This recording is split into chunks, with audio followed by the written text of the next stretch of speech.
Hello and welcome to the Jekyll Hyde Club. Today we're doing several varieties of a pentagram to bracelet DIY. And there are pentagram bracelets online, but a lot of them are like small charms or they are more expensive than I want to pay. And I wanted some specific designs, so I started doing my own. And no, this is not one of them, but this is what made me want the first one I'm going to show. This is actually the first bat pendant I ever reviewed. Ever, when we started the channel. This is from Alchemy Gothic. They call it, I think bats fly to the blood red moon or something, but it's a blood red moon with a flock of bats flying frantically toward it, all Samhain-like. And I wanted a bracelet like that, you know, just to kind of match. And the one they had a mother of pearl, and I don't really like mother of pearl. I wanted red. So that didn't work. And on Dysfunctional Doll's site, we recently did a haul, like a few days ago, for a bat choker, and it was a flock of bats forming a pentagram, and that's this. And I'm about to take it off and give you guys a closer look, but what I like about it is my pendant here is bats flying to the moon, and this is a flock of bats in the shape of a star. So I do kind of still have the matching concept that I wanted, just in kind of a different way, with the moon pendant and the star bracelet, and they're both a flock of bats. So this is the first of three I'm going to show you designs that you can do with pentagrams and different types of pentagrams / pentacles that you can make into bracelets. So I want to show you first how it sits on me, and this is nice. The pentagram stays in the center of my wrist, and it's not a charm, it doesn't dangle, it's stationary. So when I'm wearing, like right now, my Harry Dresden shield bracelet, it's not if I'm wearing other charms too, if this was a charm bracelet as well, I think it blocks one or the other, and you're not seeing the full effect of what you're wearing with bracelet layering. So this way, the charms are down here doing their thing, this one's up here as a centerpiece. So that's why I didn't really want more charms. And we also did a review for the Dresden bracelet, probably last month, if you guys are into Harry Dresden. If not, you should be. He's cool, and you should check out the books. And if you're new, I'm Morticia, and we have Gomez. Hello. Hello. And do check out the rest of our videos. Join the Jekyll Hyde Club by subscribing.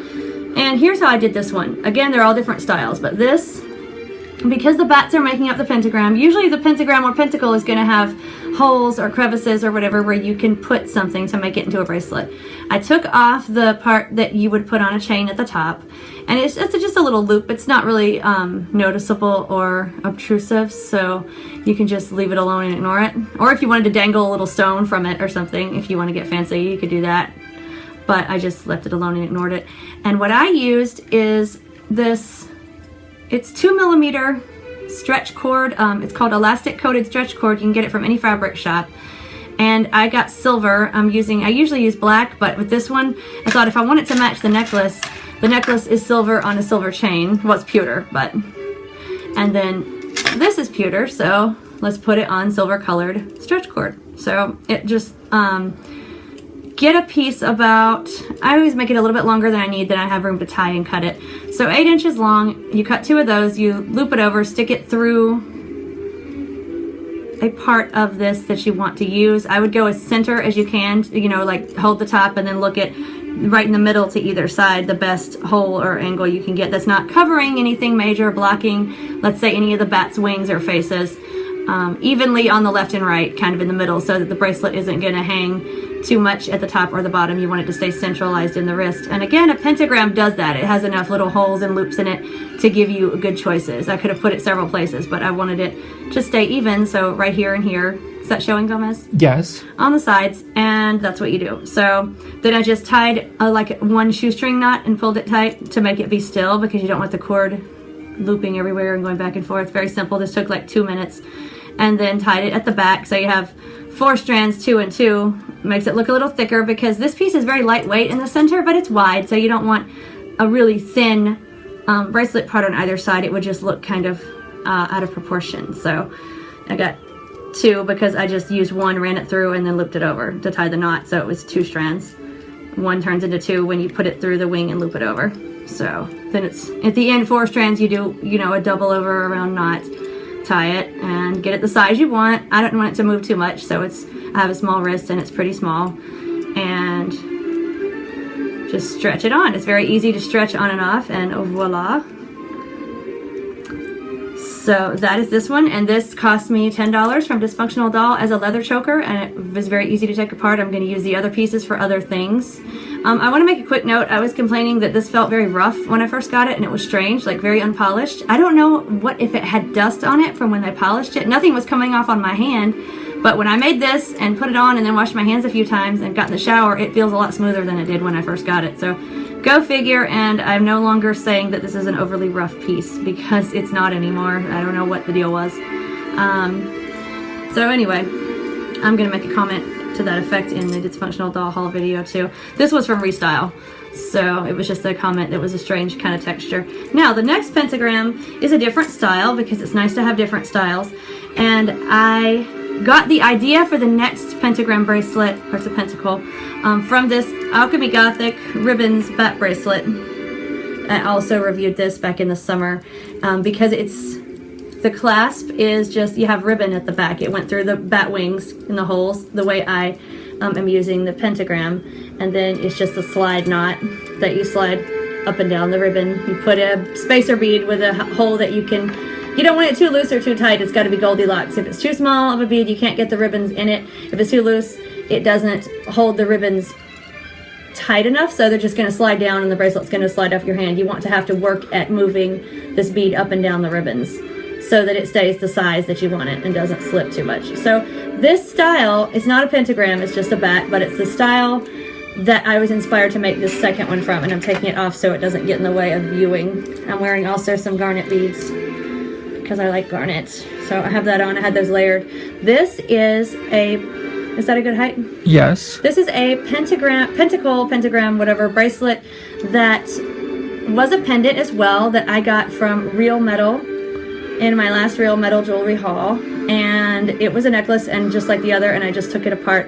Took the little ring off the top and made it into a bracelet. It went right up here, but you wouldn't even notice that if I didn't point it out because there's so many other loops with the gargoyles. It's called the Gargoyle Gatekeeper's Pentacle pendant or something like that. Because it does. The way this pentagram is, it looks like a gate, really. Almost more than a pentagram, but it is the star. And there's a gargoyle on either side here, kind of climbing it. And I like the protective aspect of that a lot. And the gate. So it's a nice piece, and you know, it has so many loops and curlicues and various holes in the pentagram and the gargoyles, and here their tails loop at the bottom. There's so many places you could connect it. If you wanted to make it at the top and the bottom and make it like a 2-strand, you could do that. I chose again the sides, and this time I just used one piece of ribbon and ran it right through the middle here and here, just like with a space in between. So the ribbon is going right through the middle, and because if I did the sides like I did this one, it would cover the gargoyles' bodies, and I didn't want to do that. So that's why I chose to go through the middle. But if I wanted a different design, I could have went through the bottom here where their tails are forming this, and the top where the jump ring used to go, where it connected to the chain when it was a pendant. So it could have been like here and here. So there are options, but this is the one I chose for myself. And I just ran it through the center. It's just a silk ribbon, and I think it was on something I got in the Haunted Bats Halloween swap box, and I ended up using it. And you make about like 8 or 9 inches, give yourself extra room, and then I put this bead on it. It's like a spacer bead. It looks silver, and it's like acrylic, and it has like filigree on it. Is that showing, Gomez? Yes. Just a round bead. It's really cute, and it has enough traction to slide, but not too much to move too much and make my bracelet too loose. And then I tied a knot at the end of each of these so that if the bead ever does get too loose and slide down, it won't come all the way off. The knots will stop it. That's what the Alchemy Gothic bracelet did, and I took that from them. And it just hangs down, and it looks elegant because you can see the ribbons dangling under my hand, and it's a different look than this. So, you know, this stretches on and off. It has the silver look, or it could be black, and this has the elegant ribbons look. So it's like whichever kind of style you prefer, and I thought these would both be good to show, because also I put this on the sides and this one through the middle because I didn't want to cover the gargoyles here. So different designs, and that's nice to show. And the third one I didn't actually make because it's so easy. I can just tell you what I would do, because this one I actually want to keep as a pendant, but it's a pentacle / pentagram made of witches' brooms. And another thing you could do, I would either run ribbons, if I were going to do one of these two designs, I would run the ribbons or the stretch cord just here and here on the sides, because it's just this circle part without brooms. It's perfect right here and here. But you could also, if you didn't want ribbon and you wanted to attach it to like chain link or something, you could put a jump ring on either side where my fingers are, where I'm saying I would have put the stretch cord.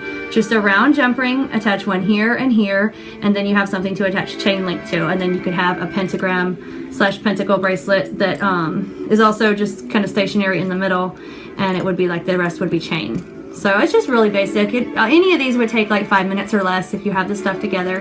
You don't have to be like a major hardcore crafter or anything. And it's a nice way to have a good size centerpiece, pentacle / pentagram bracelet. And these days, pentacles are so popular that they're making them with anything you want on them probably. So if you wanted one with a bat, or if you wanted one with, you know, in my case, the gargoyles even, you could have that and just like then get a necklace for 10 bucks, make it into a bracelet, save yourself a ton of money, because I never see pentagram bracelets like this.